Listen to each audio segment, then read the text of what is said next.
Assalamu алейкум бағбандар, құтман күніңіздер менен. Біз жанағы Сұлтан деген досымдың бағындабыз. Сіздерге уада бергендей валовой неме менен чаңдашабы, бахар менен чаңдашабы деген суроонун үстүнө сіздерге видео тартабыз. Бұлар бахар гүлдеп, жалбырак чыгарып калган, 60%га чейин гүл ачкан. Асты ачылык, үстү ачып калган. Валовой болса эми гана бүчүр жарып аракет кылып атат. Күн ысык боло турган болсо, бүгүн эртең булар дагы гүлдөп калат. Ошондо бахардын эң кеч гүл ачканы менен булардын эрте гүл ачкандары бири-бирине жетип калышы мүмкүн. Ошон үчүн бак кылганда бир эле комбинация эмес, сөзсүз түрдө 2 комбинация койгонуңуздар макулураак. Бирөөсү ушундай эрте гүлдөсө, экинчиси кечирээк гүлдөш керек. Кечирээк гүлдөгөнгө кармен, кордия койсо да болот, жарымыраак. Саретта койсо болот, 4 иштейт. Наполеон каякта досум? Мына Наполеон.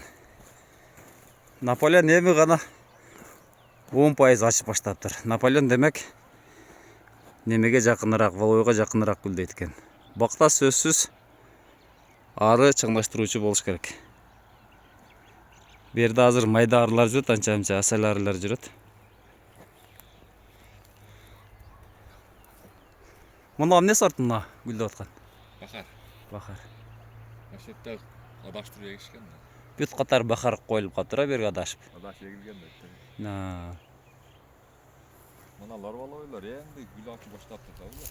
Валовой. Мына болду. Бүгүн эртең гүлдөп берет экен, Ошондой окшойт. Валовойлор мынакей. Эми гана бутон жарып, гүлдөөгө аракет кыла баштаган. Демек, 3 күндөн 1 жумага чейин кеч калат экен. Кийинирээк гүлдөткөн астылары. Майский бахар деген гүлас. Ушулардын мына кеч калган эми чыгарып аткандары менен бахар туура келет экен да. Ушулар менен. Валовойдун эселгени S3, S12 деп берилет. Бахардыкы Бахар бул Францис деген энелик жагы, ошол гилас франциялык гиластан алынган. Самаркандта иштеп чыгарылган сорт. Өзүн өзү чаңдаштыруучу сорт болуп эсептелет бул. Ошондой эле башкаларга чаң бере алат. Жылда ушул учурду байкайбыз дейбиз. Кээде убакыт болбой байкалбай каласың да. Мына ушул катардын бардыгы достор гүлдөй элек катарлар, булар валовойлор. Валовой 3-чү гилас гүл ача элек.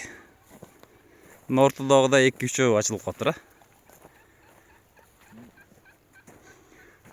Бул жерде бир валовой, бир бахар коюлган. Валовойлор мына катар Тектеден ачып баштаптыр да. эми ачып баштаптыр. Валовой мынакей эми ачып баштаптыр. Валовойдун мына ортодогу энелигин көрө турган болсок, энеликтин боюнчасы узунураак болот, сыртка чыгып турат. Ушундан билсе болот, өзү чаңдаштырат, чаңдаштырбайт деген.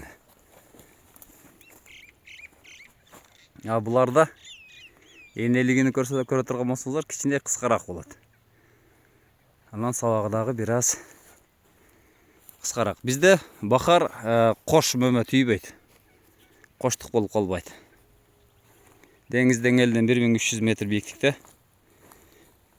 Асты бир жолу суу ичкен. НПК бердиңби досум? Бердим. НПК берилген. Ушул учурда азотту көбүрөөк талап кылат. Анан ушул учурда гүлгө кайсыны чачыш керек деген көп суроолор болот го. Гүл убакта өзү негизи арыларга каршы келет деп эч кайсы дары сунушталбайт. Негизи булар гүлдөгөндө эчтеке чачпаш керек. Демек мына ортодо кеч калгандары менен валовой жакшыраак чаңдаша алат экен. Былтыр да көрсөткөнбүз бул бакта. Жакшы чаңдаша алган. Деңиз деңгээли 1300дөн ашык.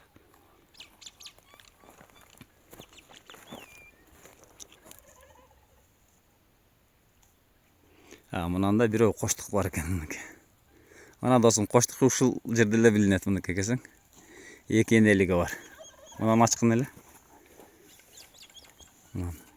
Ачкын ошону. Туура мына көрүнүп турат экен. Эки энелиги бар да. Тал мында калабыз.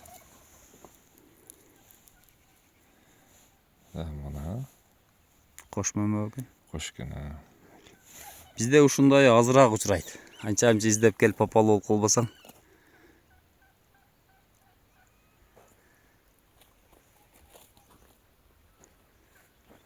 5 жаштагы гил аспак тамчылатып сугаруу менен сугарылат адырда.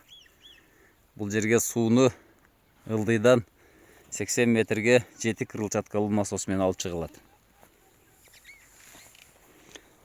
Мына шифердин астында тамчылаткычтары бар мынакей. Ошол жерден суу чаят. Бул бак идеалдуу бактардын бири, мен көрүп жүргөн бактардан. Агротехникасы убагында иштелет, убагында сугарылат, убагында каралат. Бакта оору жок. Кесилген жерлери краскаланган, асты акталган, форма берилген. Идеалдуу бактардын бири ушул. Досум кошумча барбы? Кошумчаны мөмө түйгөндө көрөбүз аны. Калган эми видеону неме кылганда көрөбүз. Астына азот чачыпсың будайга. Бул видеону уландысы болот туугандар.